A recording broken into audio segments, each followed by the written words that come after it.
Yep, that's right. A $3 million plus claim for damages against the city of Livingston has been filed by an attorney with a Beverly Hills address. Greetings, everyone. This is the Gardening Snail of Livingston, California. I've been City of Livingston watching since at least 2007, but I can't recall seeing anything like this. Items on a consent calendar are supposed to be non-controversial, but we have one this time around, spawned by a canal, a trip and fall, and an LA lawyer out of a Beverly Hills office. Before we get into what's on the council agenda, YouTube doesn't help out little creators like me very much. So if you haven't subscribed already, please hit the subscribe button, which is below this video, and also the bell icon for future notifications.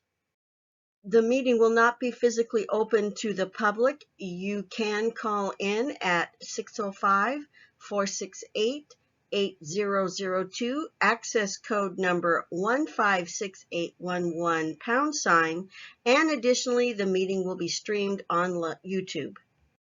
Citizens' comments are usually limited to 3 minutes. On the consent calendar, there is a warrant register.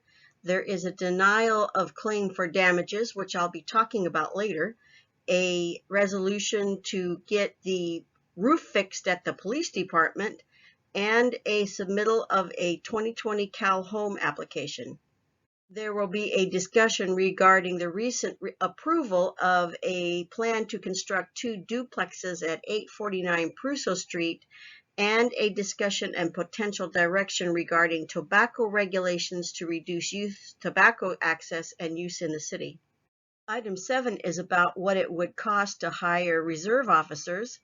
Item 8 is about the people who work in the building department.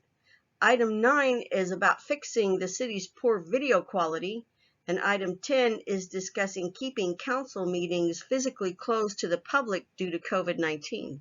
Here's part of the staff report for the denial of claim for damages. The recommendation is that the council deny the claim for damages, submit the claim to Ames, the city's insurance adjusters, for review and processing, and direct staff to send a letter to the claimant advising of the city's denial of the claim.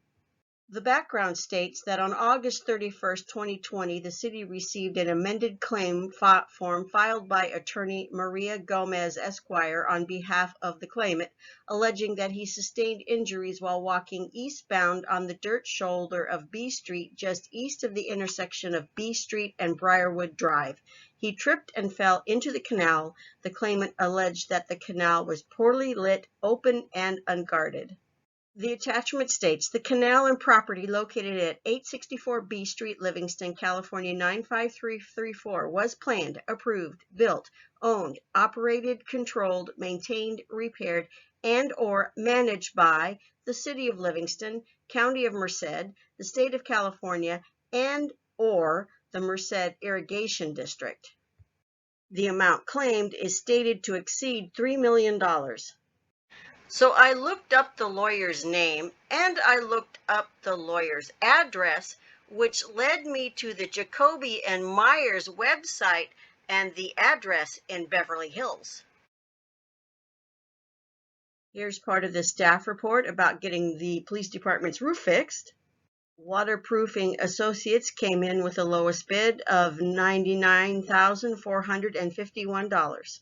The 2020 Cal Home application is about applying for up to $800,000 in grant funding for a first-time home buyer mortgage assistance program and an owner-occupied rehabilitation assistance program within the city limits.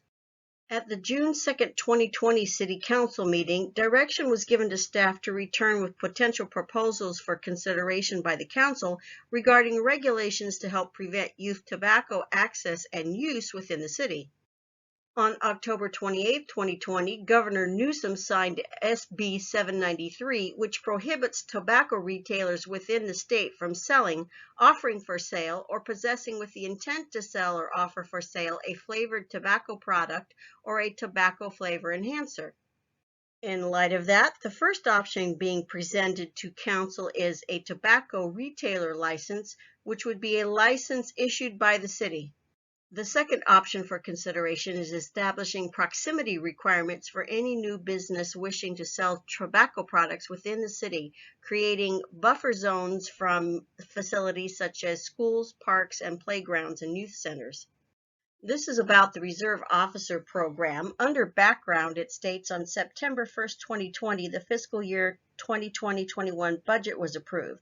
At City Council's request, staff was asked to research the cost of implementing a Reserve Officers Program to offer an expanded public safety presence in the community.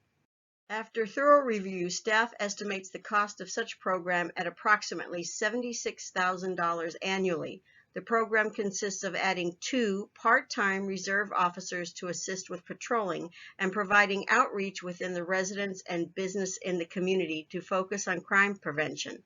A cost breakdown is provided below, and here you can see salaries and benefits at $65,600 and other costs of $10,000.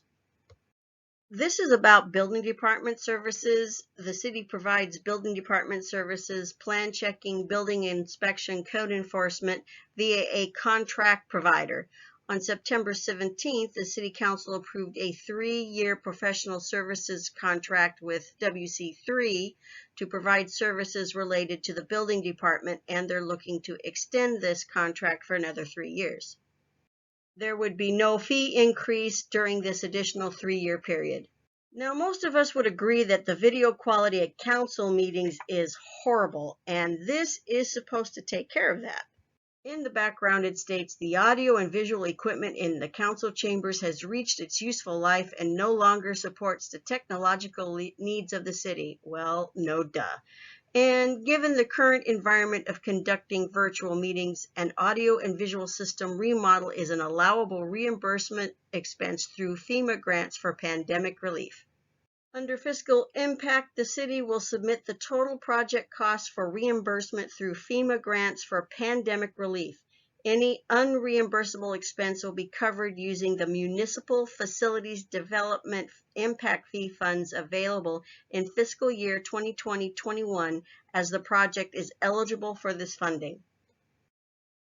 To get a copy of the agenda packet, we go to the cityoflivingston.org, hit Agendas and Minutes, slide down to the 10/6/2020 City Council meeting line, hit Agenda Packet, and there it is. If you're subscribed to the channel already, you might want to check and make sure you're still subscribed so you're notified whenever a new video goes live. And subscribe if you're new. Until next time, this is the gardening snail of Livingston, California, because not every critter is hiding under a rock.